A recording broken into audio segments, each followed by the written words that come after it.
I went through a whole series of these kind of alter ego names. It always seemed like a good idea. It seemed like a cool thing to have.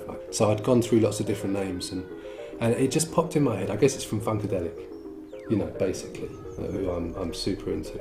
And it actually made me laugh because it's sort of slightly ridiculous, really, isn't it?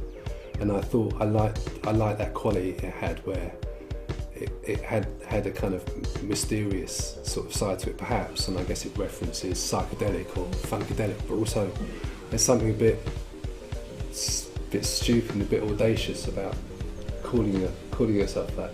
Apparently, when I was a little kid, my parents tell me that I didn't draw at all, to the point where it was weird, and it wasn't that they wanted me particularly to become an artist or anything like that, but they thought it was something that needed to be addressed. We lived briefly in Australia when I was 5. And it was in fact there I went to school, and there was a teacher who had that, I think the guy's called Ed Emberley, drawing system. The book was all about firemen and fire engines, and it was American, so it was really cool. And so you draw the fireman by the body as like a triangle, you draw a little circle for the head, you draw the hat with the stroke across, so it's this whole really kind of modular system of, it was like that, how you draw Mickey Mouse, you know, like 2 circles, it's that same sort of thing. And that really grabbed me, and I just got super into it, and I kind of had the book down by about 2 weeks. I could kind of draw all the fire engines and the firemen and stuff, and then that just set me loose, and I just drew everything.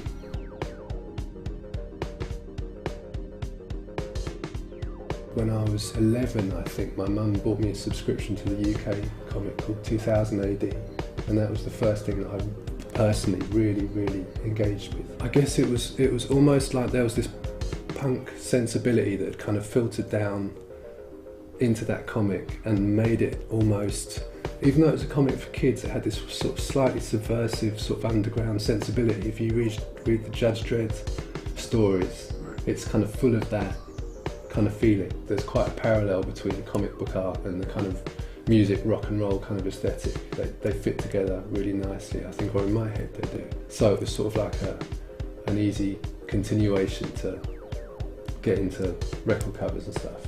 I remember actually getting hassled quite rightly from this kid at school, because I'd got a copy of Kerrang and copied all these heavy metal logos on my backpack, and some of which were bands I didn't even know what they were, Mama's Boys and stuff like that, just because it had a cool logo. And he was like, "You don't like Mama's Boys or Magnum and stuff like that." I remember that being quite a lesson of like, yeah, you got to kind of stand by this stuff. Because the main thing that's always in my head is I just want to make really interesting, great projects. I'm not that bothered about doing commercial work to make money. I mean, obviously, you know, I need to pay the rent and stuff, but my main motivation is, you know, to do something new, to do something exciting that I otherwise wouldn't, to work with people I respect.